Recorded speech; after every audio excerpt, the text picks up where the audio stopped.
વડોદરાના Manjalpur sports complex ખાતે તારીખ 4 થી 6 ડિસેમ્બર દરમિયાન 12મા all Gujarat athletics tournament of the deaf રાજ્યકક્ષાની રમતમાં સમગ્ર ગુજરાતમાંથી કુલ 250 વિદ્યાર્થીઓએ ઉત્સાહભેર ભાગ લીધો હતો।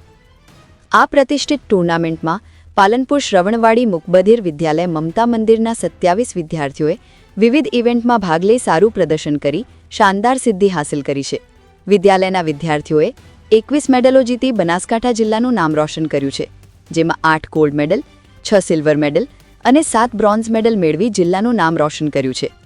આ સિદ્ધિઓને કારણે વિદ્યાર્થીઓનો આત્મવિશ્વાસ વધ્યો છે અને રમતગમત ક્ષેત્રે તેમને પ્રતિભાને અનોખી ઓળખ મળી છે।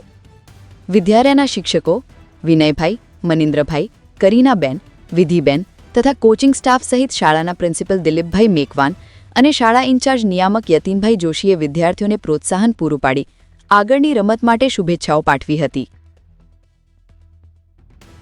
વિદ્યા મંદિર ટ્રસ્ટ સંચાલિત માસણવાડી મુકબધિર વિદ્યાલયના વિદ્યાર્થીઓ 12મો ઓલ ગુજરાત એથ્લેટિક ટુર્નામેન્ટ જે માંજલપુર સ્પોર્ટ્સ કોમ્પ્લેક્સ બરોડા ખાતે યોજાયેલો હતો, તેમાં આપણી શાળાના 27 બાળકોએ ભાગ લીધો।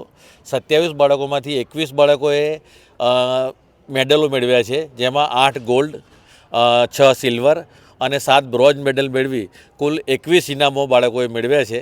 અને જે હવે આગામી જાન્યુઆરી મહિનામાં અમદાવાદ ખાતે નેશનલ કક્ષાની સ્પર્ધા યોજાશે, તેમાં બાળકો ભાગ લેશે અને ત્યાં વિજેતા બની અને ઇન્ટરનેશનલ કક્ષાએ આ બાળકો જાય તેવી એમને અમારી શુભકામનાઓ।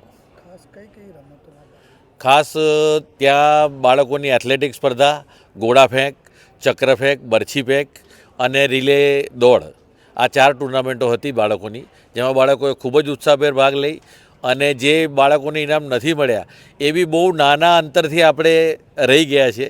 તો નેક્સ્ટ ટાઈમ આ બાળકો હજુ વધારે મેડલ લાવે તેવી અમારી શુભકામનાઓ। અમારું નામ માસણવાડી મુકબધિર વિદ્યાલયમાં આચાર્ય તરીકે ફરજ બજાવું છું। મારું નામ દિલીપ મેકવાન।